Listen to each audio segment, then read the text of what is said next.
I'm sure my mom was trying to protect me.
Maybe she was afraid I'd end up like Walter.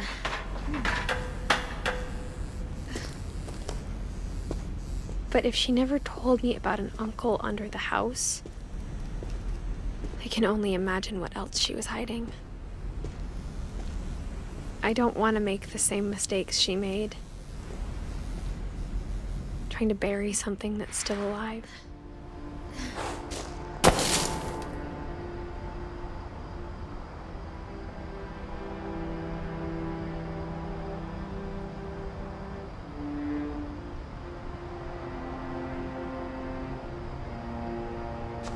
Now that there's only one of us left, or maybe two,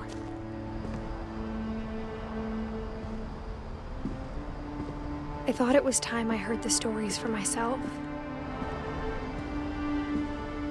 and found out what happened to everyone else. But now I'm worried the stories themselves might be the problem.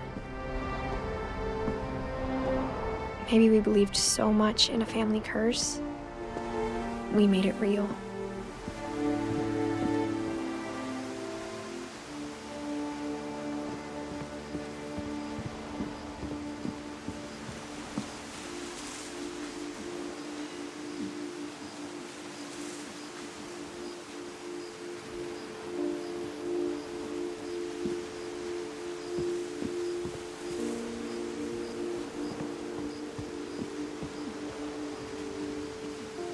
I don't know if I should even be writing this.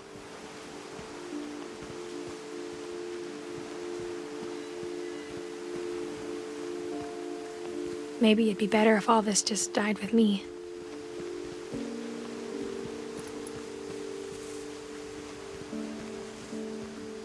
But I thought you should know about your family.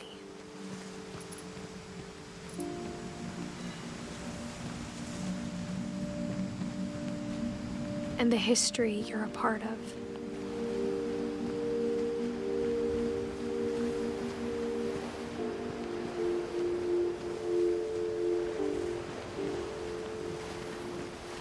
Though to be honest, I feel as lost as you probably do right now.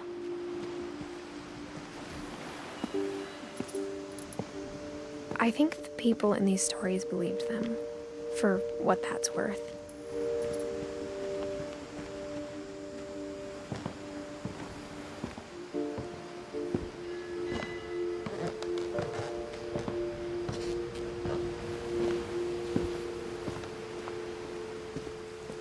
And when you look at the house, that history of imagination and stubbornness and madness, any of it seems possible.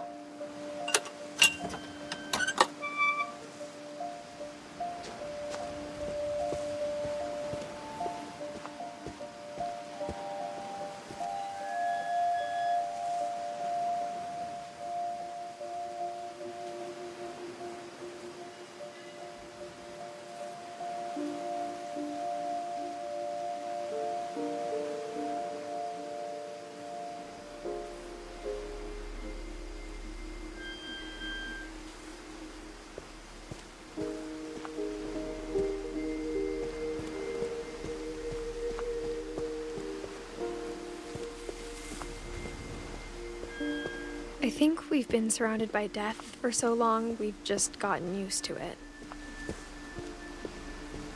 What kind of family finishes building a cemetery before starting the house?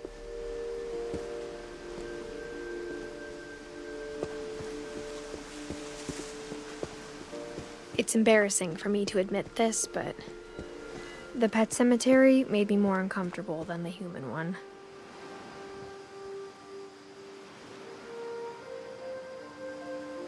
Three of the gerbils were mine, and 2 had been my fault.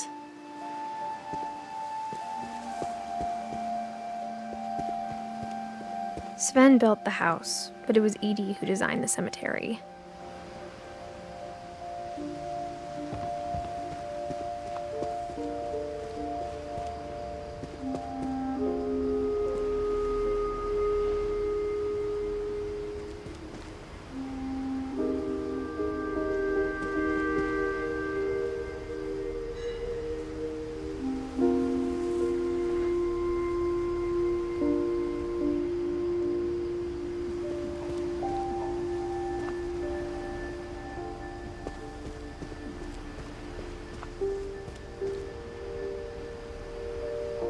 I'm sure Odin's monument had been Edie's idea. My mom was always trying to move on, but for Edie, the past never went away.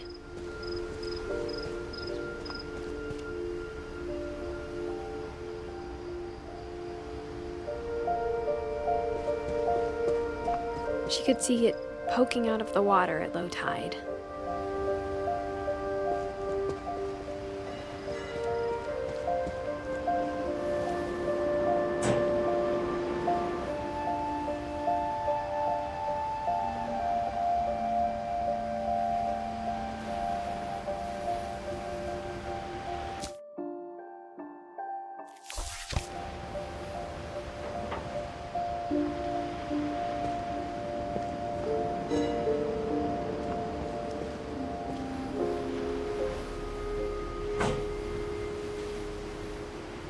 Edie said she dreamed about the old house every night.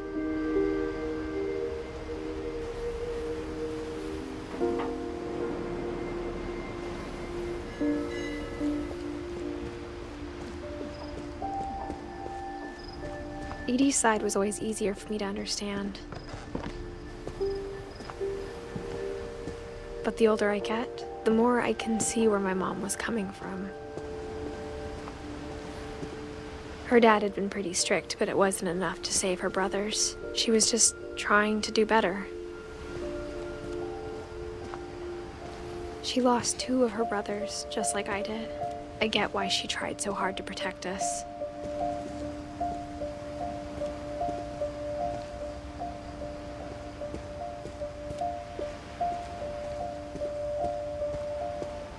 There's so many things I wish I could ask my mom now. Part of me thinks this is what she wanted all along. For me to come back someday and find everything out for myself.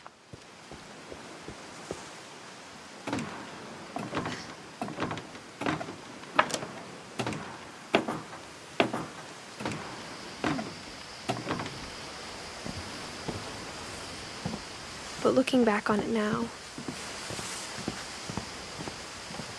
if she told me there was going to be so much climbing, I never would have come when I was 22 weeks pregnant.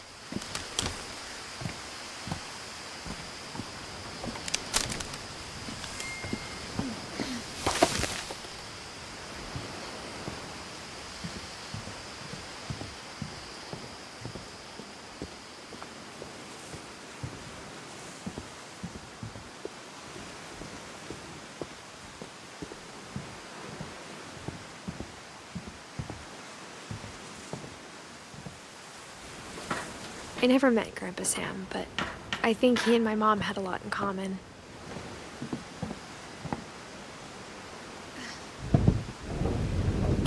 They were both pretty intense.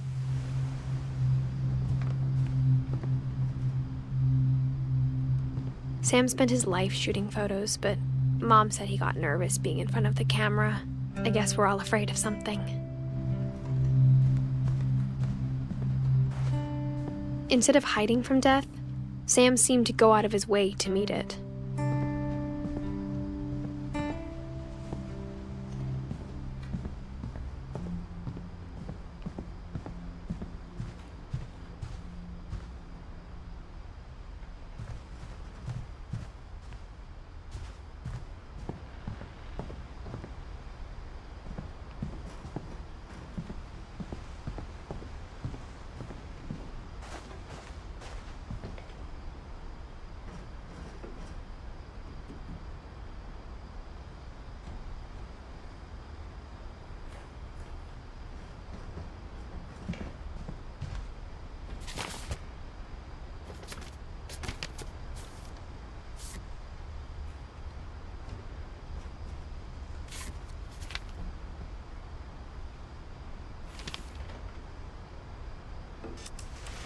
Dawn, I promise, you'll never forget this weekend.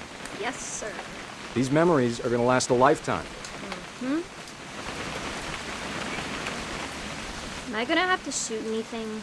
It's a hunting trip, Dawn. Shooting is strongly encouraged. Shouldn't we be leaving? Just want to get a shot of you, Dawn, then we can take off. I'm over here, Dad.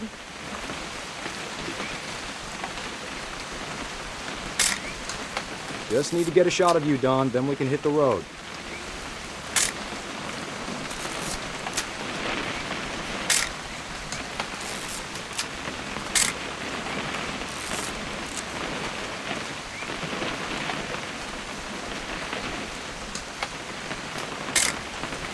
Not quite.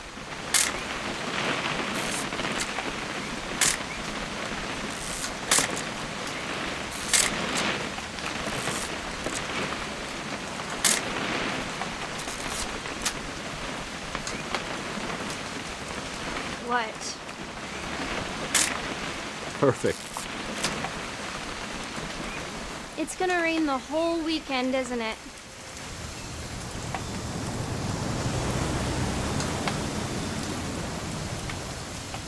I will never forget this weekend, Dad.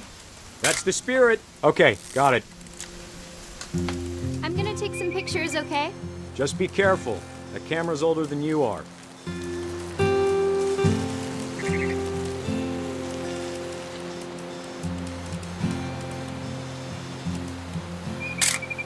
You're right, Dad. It's starting to clear up. Still freezing, though.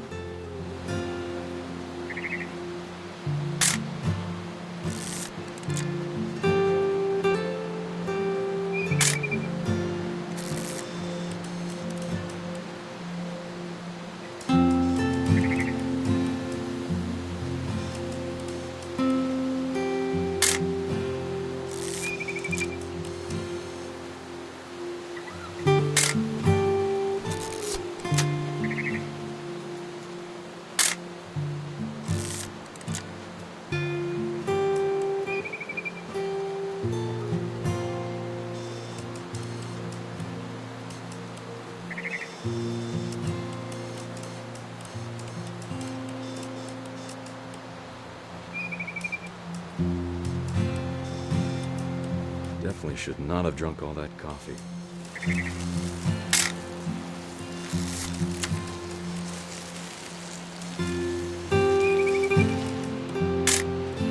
Aw.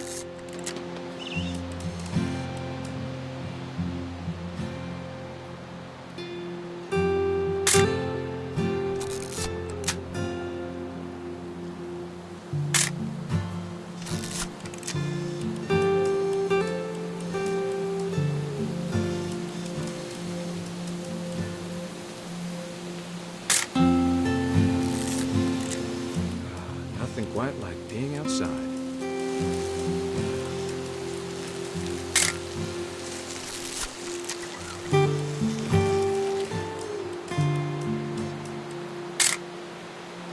Oop.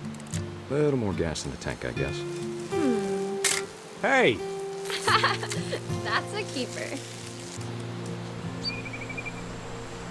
I'm just saying, I'm not always gonna be here, Dawn. You'll need to remember this stuff, if you want to survive. I'll be fine, Dad. You know who else thought he was gonna be fine? Some guy who died. Dawn, I'm being serious. I know, Dad. You're always serious.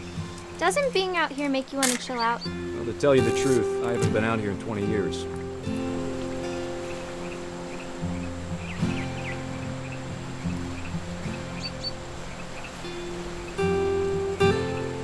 Last time I was with my brother Calvin. Man, that was a great trip. Your grandpa Sven taught us how to fish, how to build a fire. We found an old logging trail. There were deer everywhere.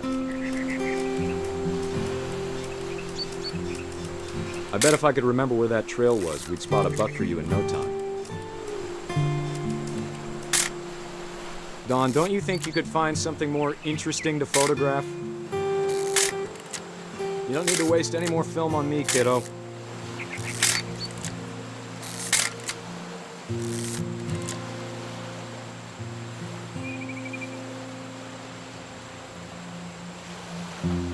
Give me a minute to check the map.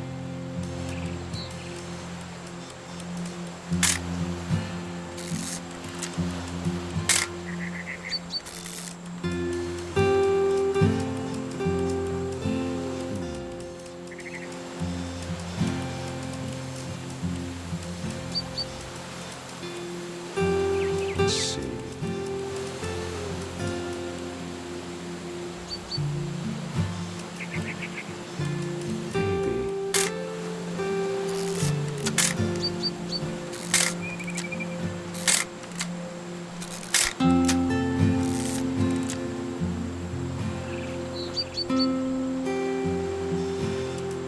Was it?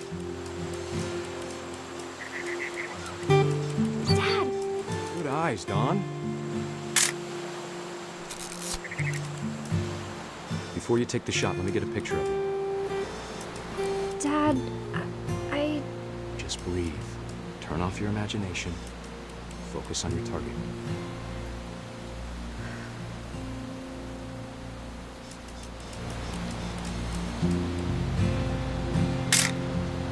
I'm over here, Dad.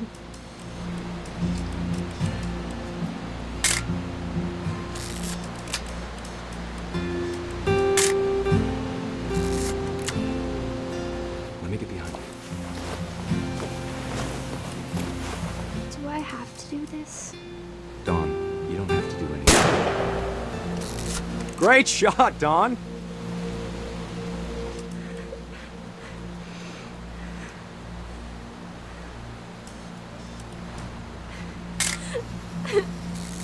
I'm proud of you, Don. Always remember that, okay?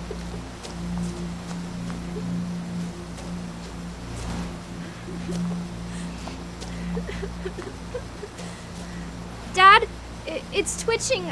I think That's it's totally so... normal, Don. Just focus on the camera. Try not to think about... Dad!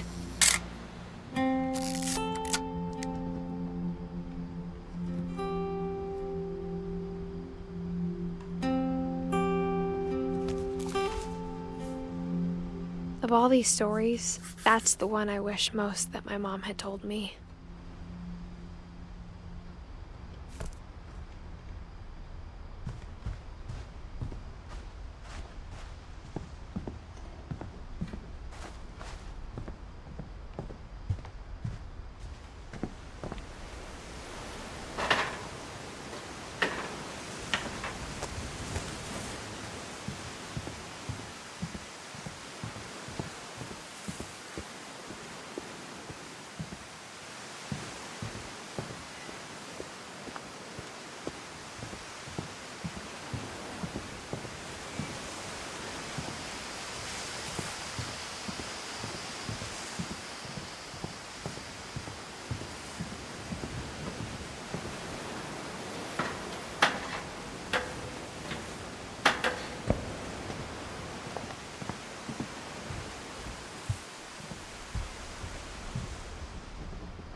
that I worried about a baby being too happy.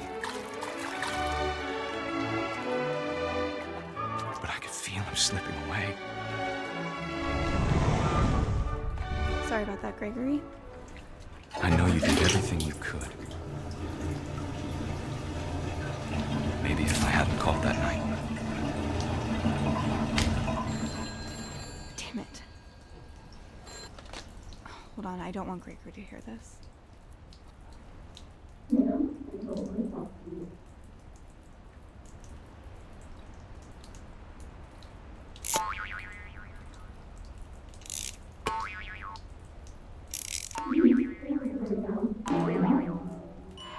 I wish he could have told us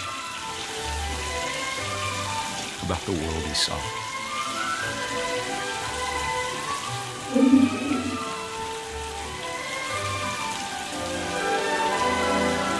There's so much I don't understand about Gregory,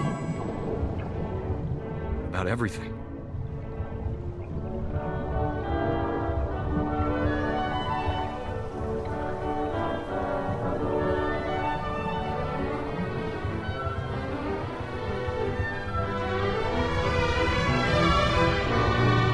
What happened wasn't your fault.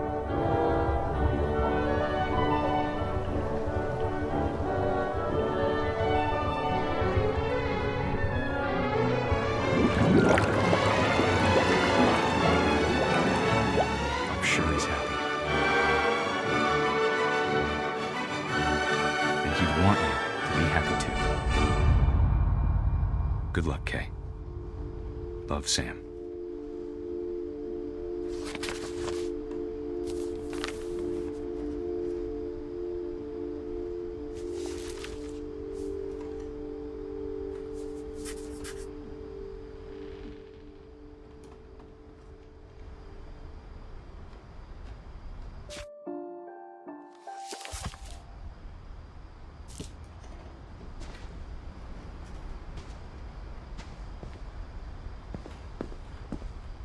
I can't imagine my mom ever writing poetry, and yet... A poem for Gus, who always said the wedding was a bad idea.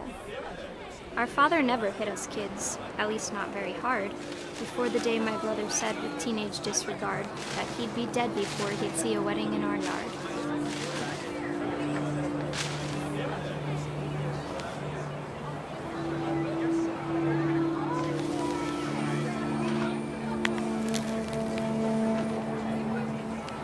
My father made him come, of course, but Gus stood far apart, just flew his kite and bottled up the storm inside his heart.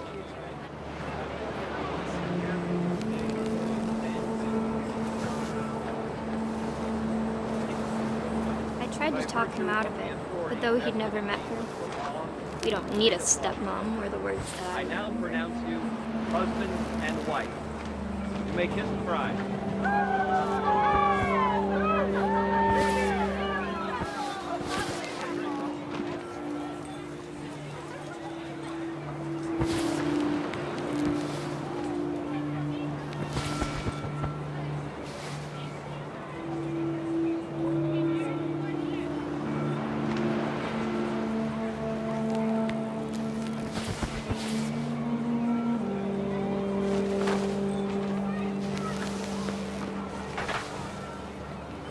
When the time for photos came, Dad ordered him to come here.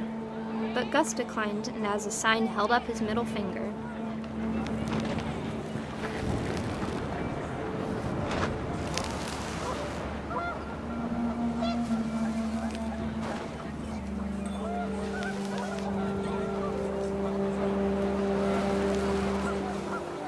The wind picked up and panicked geese appeared and quickly went. But all the humans did that day was go inside the tent.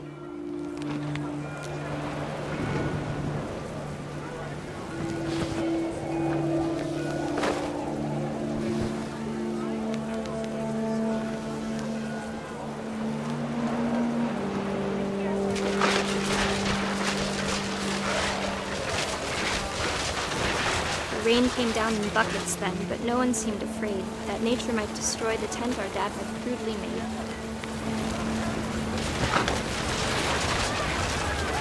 The thunder sounded much too close and full of angry power.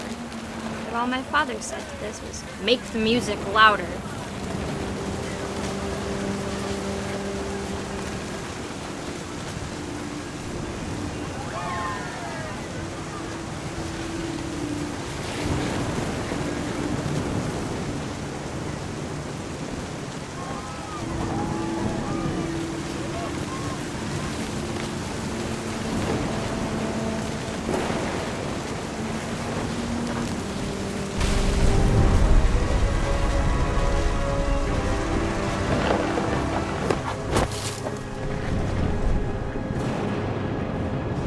I wish that I could truly say I thought about you on that day. Out there on the beach alone, just you, the wind, the sea, and foam. But I didn't, until we found you.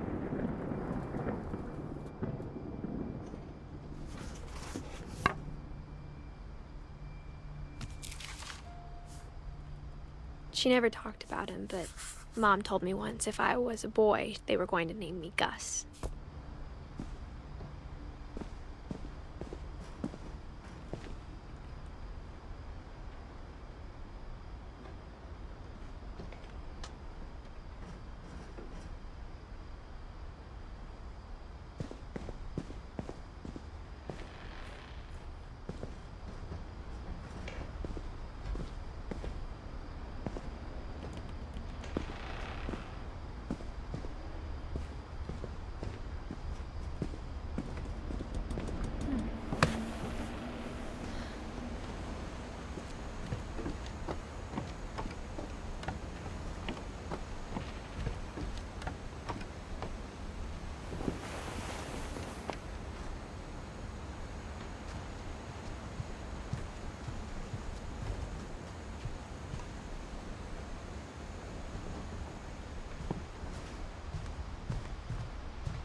My mom moved up to the loft after her brothers died. At the time, it was as far away as she could get.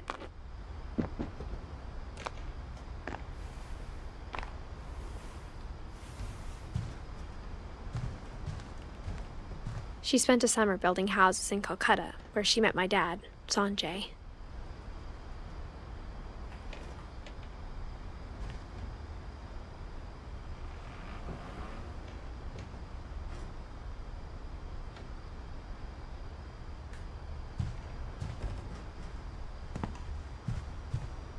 Religion was another thing my mom never talked about, but I think it helped her a lot after her dad died.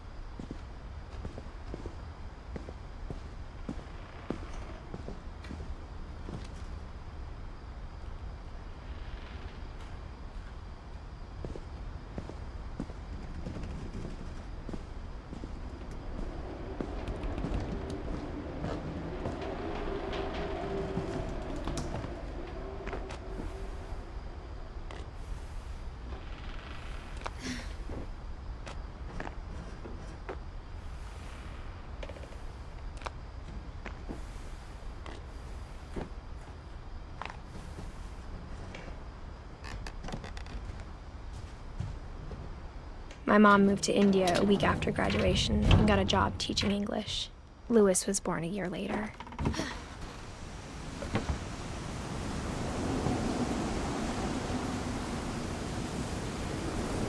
When my dad died, I don't think Mom knew where else to go. I'm sure Edie was happy to have her back. And to see kids in the house again.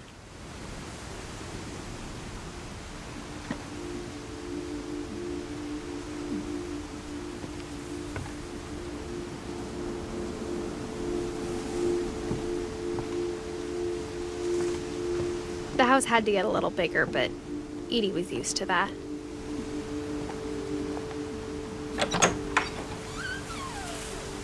And for a while, things were good. Almost normal. But it didn't last.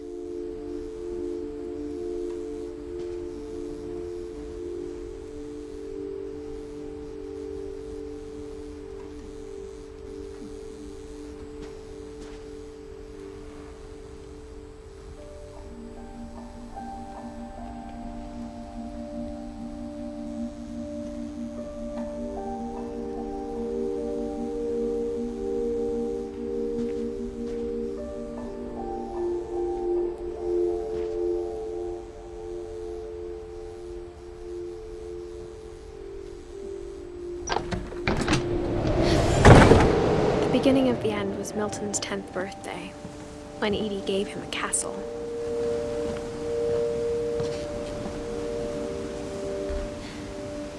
After Milton disappeared, the only thing he left behind was a room full of paintings.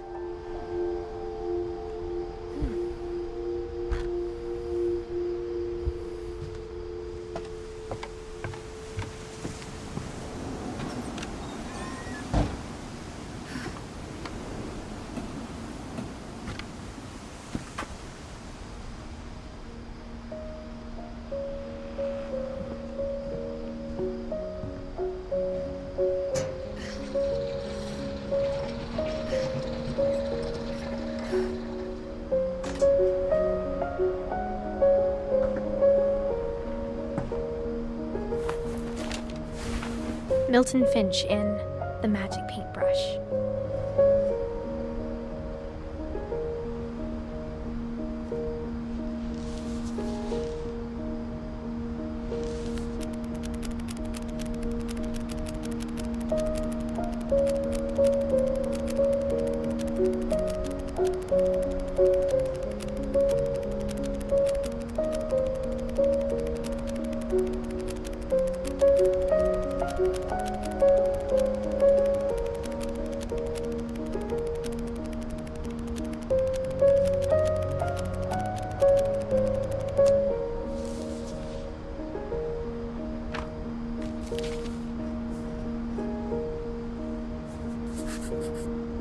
I was 4 when Milton disappeared.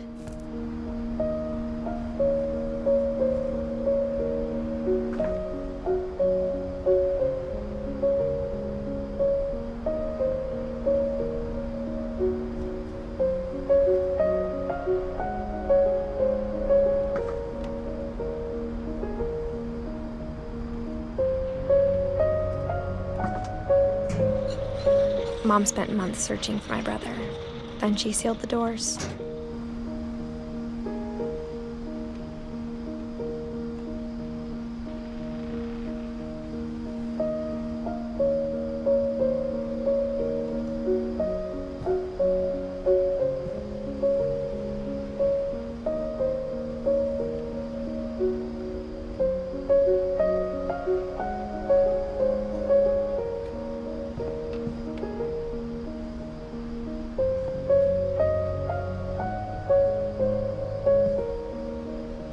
Whatever Milton had found in the house, Mom didn't want it getting out.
Mom definitely blamed Edie, but I think Louis blamed himself. After he graduated, he just spent more and more time in his room. Until Mom got him a job at the cannery. Everyone always told me to stay out of Louis's room. Except Louis.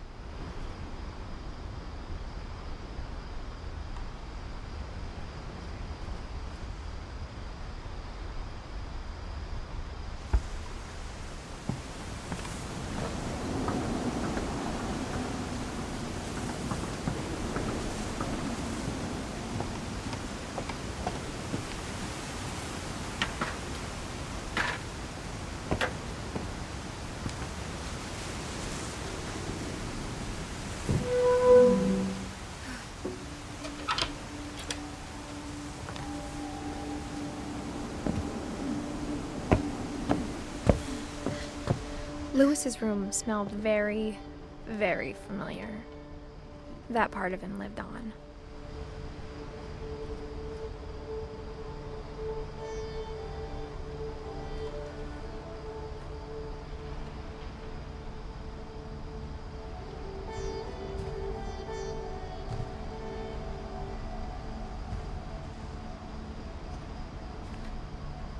Louis and I spent a lot of time playing games together, but he was surprisingly bad at them. He died a lot.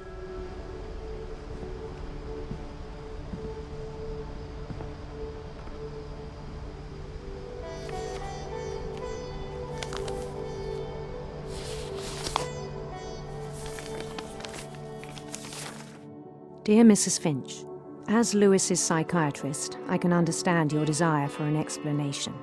As I see it, the trouble began in January, shortly after we convinced your son to seek treatment for substance abuse. Newly sober, I believe Louis first noticed the monotony of his daily life.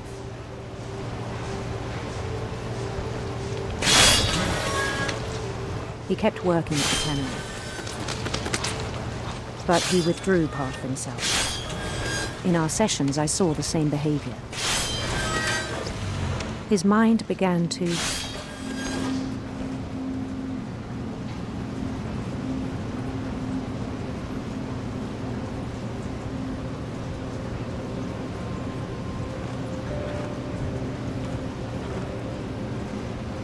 wander.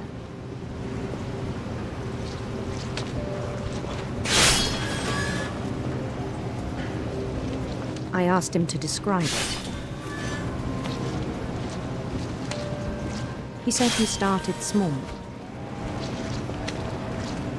imagining a labyrinth.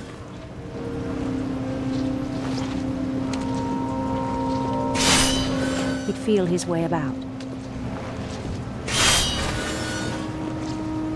Then something moved.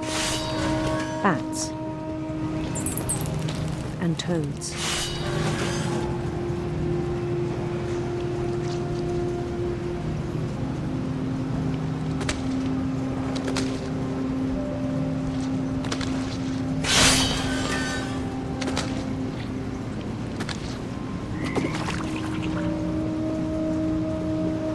And things that have not names. He knew it was all in his head.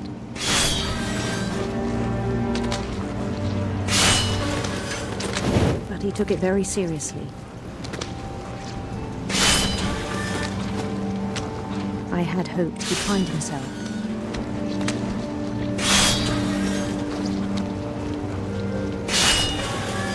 But he found something more. I worried about him then. Daydreaming at the cannery.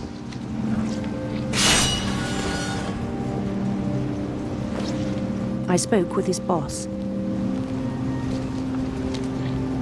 But he said Louis had become a model employee. Methodical, tireless, focused. Like a whole new Louis. So I let him go on.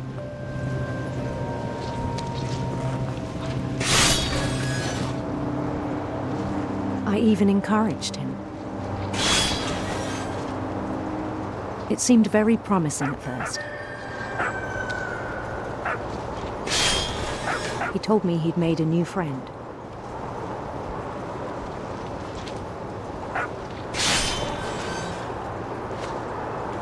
On the edge of a city he named Lewis Tokyo. He built the city up slowly, brick by brick. Then he made musicians.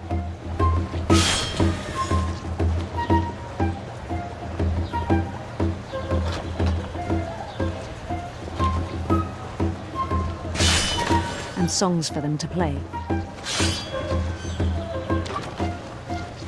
He talked about starting a band. And he was always humming something.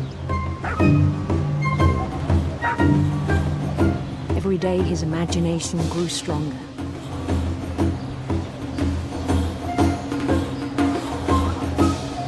He no longer spoke at the cannery. But his chopping was as reliable as ever. Then one day it struck him that all the cheering crowds, even the stones under his feet, were all in his imagination, so he could do whatever he wished.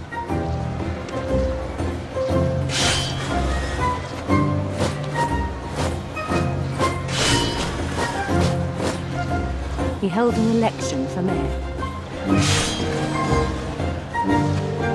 And he won.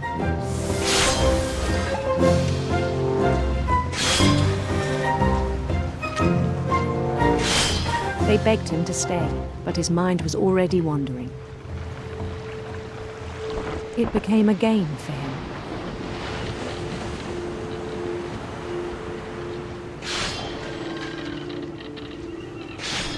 He'd conquer a city, then immediately push on.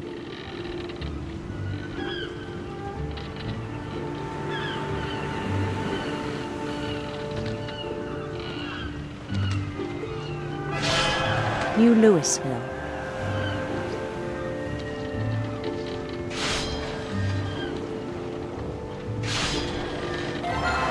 St. Louis. He started drifting away from our reality.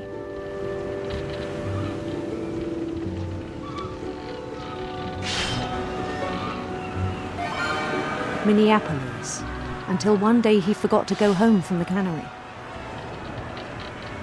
Even as his mother pleaded with him, part of Lewis kept sailing on.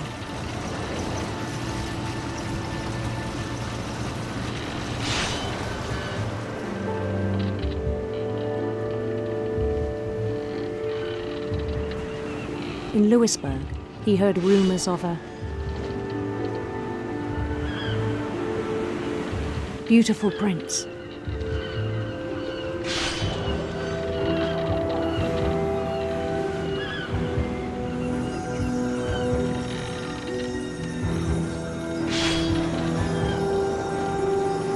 The prince was on his own quest for sinister serpents.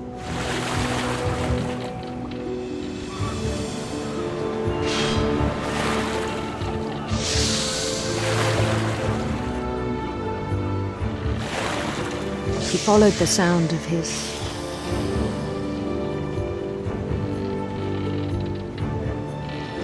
silver harp.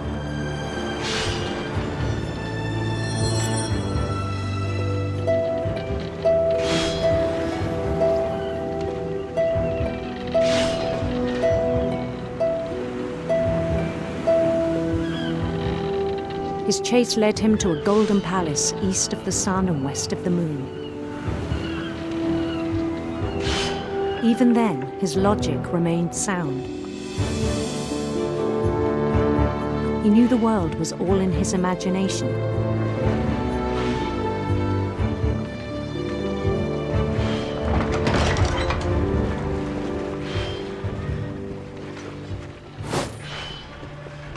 But he was so proud of having created it.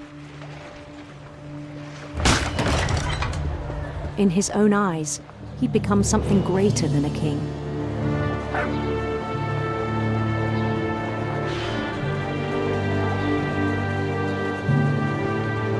For someone who'd never known success in the real world, I think it was overwhelming. And then it struck him that the real Lewis was not the one chopping salmon, but the one climbing the steps of a golden palace.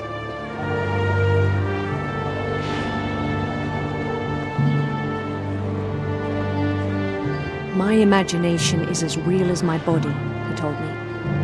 It was hard to argue with him.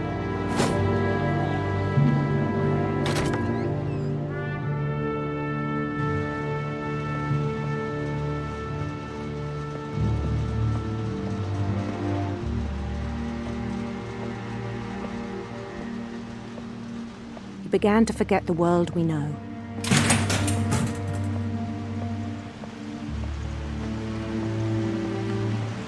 I think it pained him to remember Lewis, the cannery worker.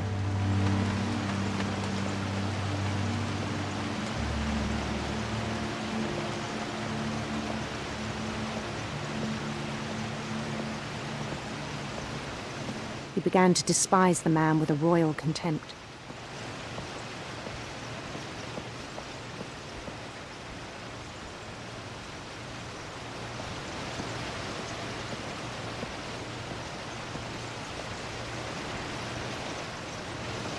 I still thought I could save him. Even after he said he was being crowned king over all the lands of wonder.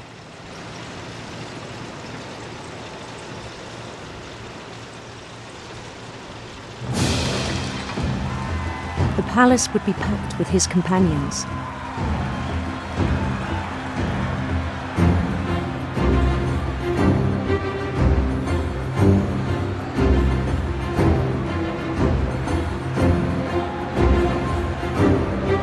Including the wise Calico who'd insisted on advising me.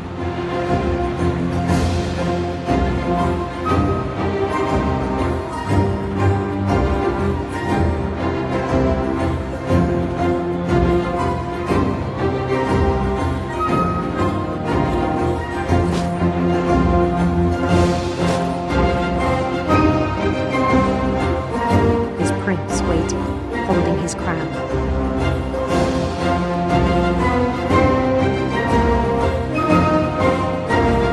There was only one thing left to do.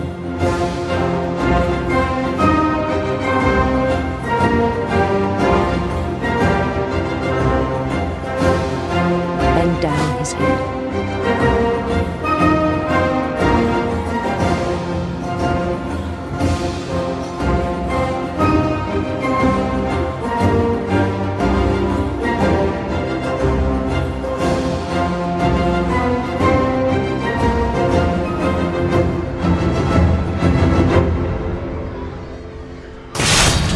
The rest I think you know. Mrs. Finch, your son was a kind man who will be missed by all of us who knew him.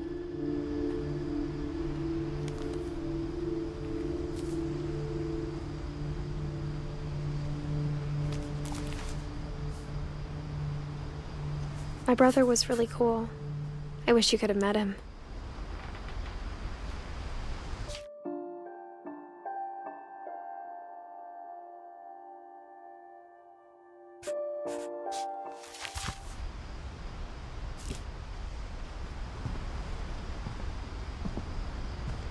He was so proud of being Indian. I think for him, it was a way to be something other than just a finch.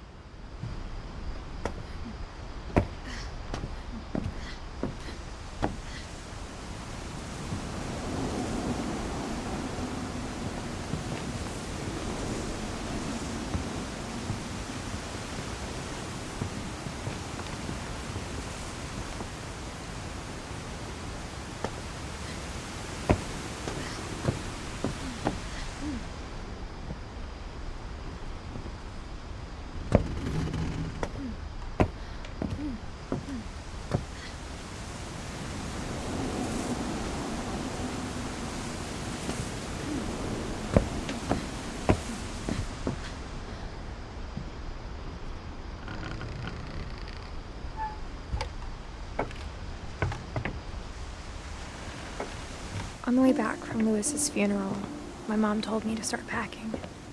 She waited until the day before we left to tell Edie.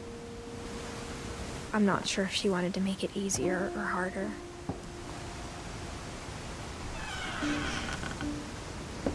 I wish we'd stayed. But I understand why we left.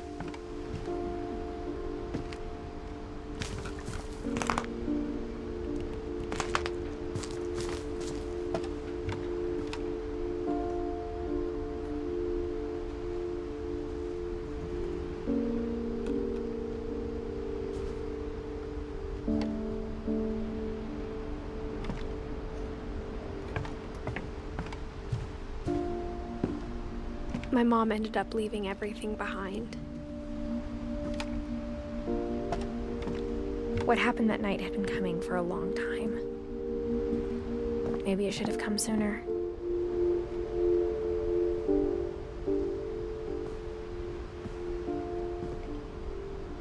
But it had to end one way or another. All that's left now is to tell you about that last night.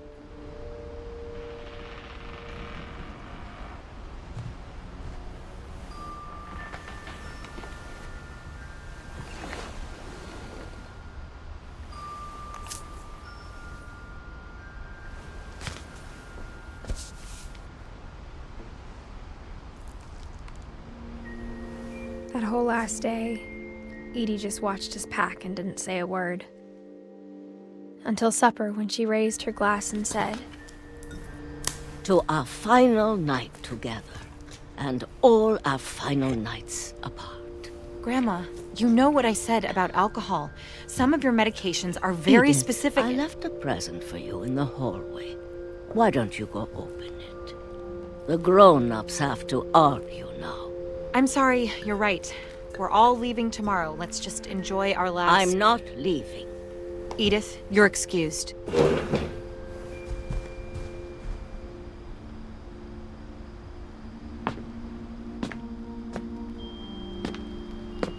the power had been shut off that morning, but Edie always had plenty of candles.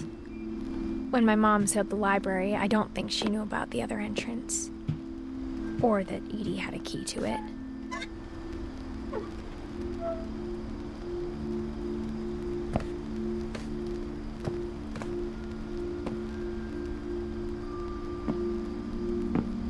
That thing you're afraid of isn't going to end when you leave the house.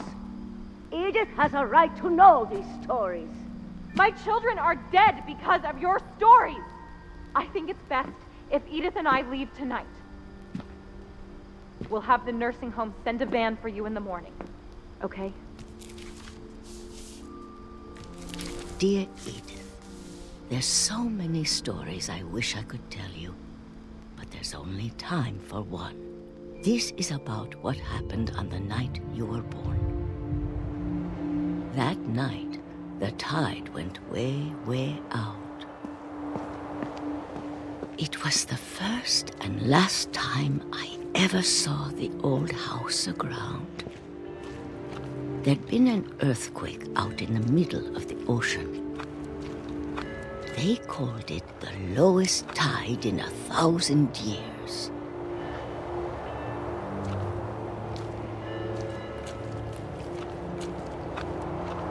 God, it smelled awful. You know, I've seen that house every day of my life.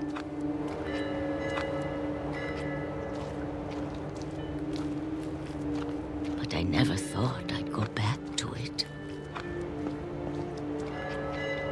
When the fog rolled in, I lost my way.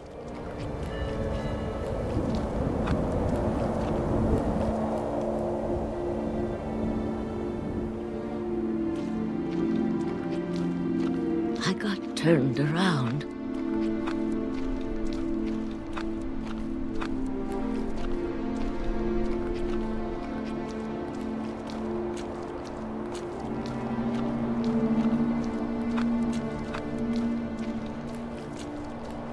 For a while, I wandered.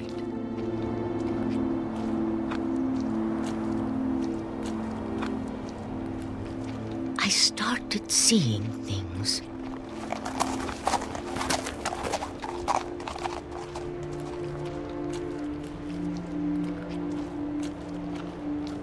Things I'd forgotten had ever existed.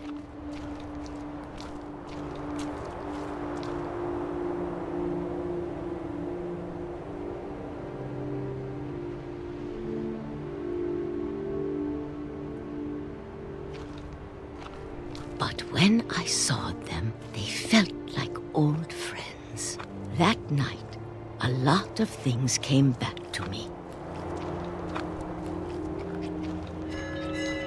Or maybe I came back to them.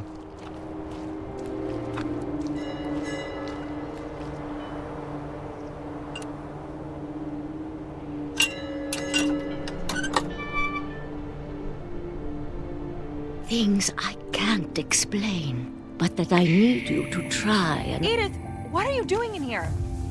It's mine. Edith! Mom, you're gonna rip it! Let go! I kicked and screamed, but Mom dragged me to the car. I never saw Great-Grandma Edie again. The next morning, the band came to pick her up, but she was already gone. After that, we moved around a lot.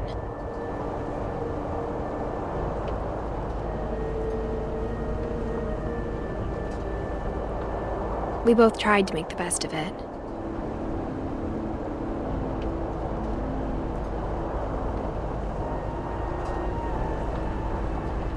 A few years went by.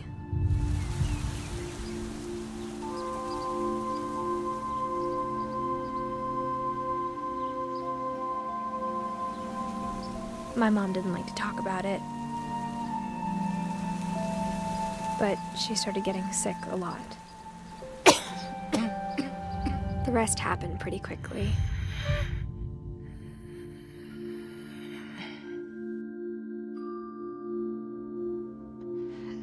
She got better for a while, and then she didn't. And then I was alone.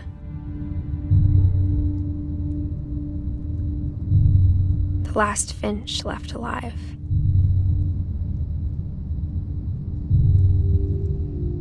Until I found out about you.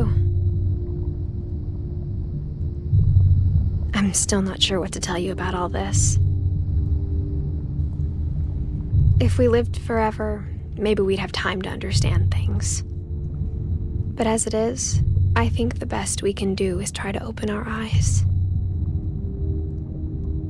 And appreciate how strange and brief all of this is.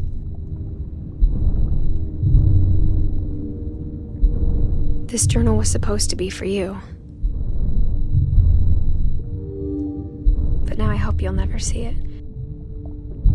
I just want to meet you and tell you all these stories myself. But I guess if you're reading this now, things didn't work out that way.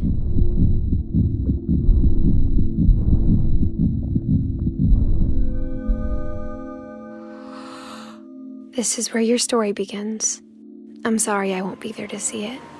It's a lot to ask, but I don't want you to be sad that I'm gone. I want you to be amazed that any of us ever had a chance to be here at all. Good luck.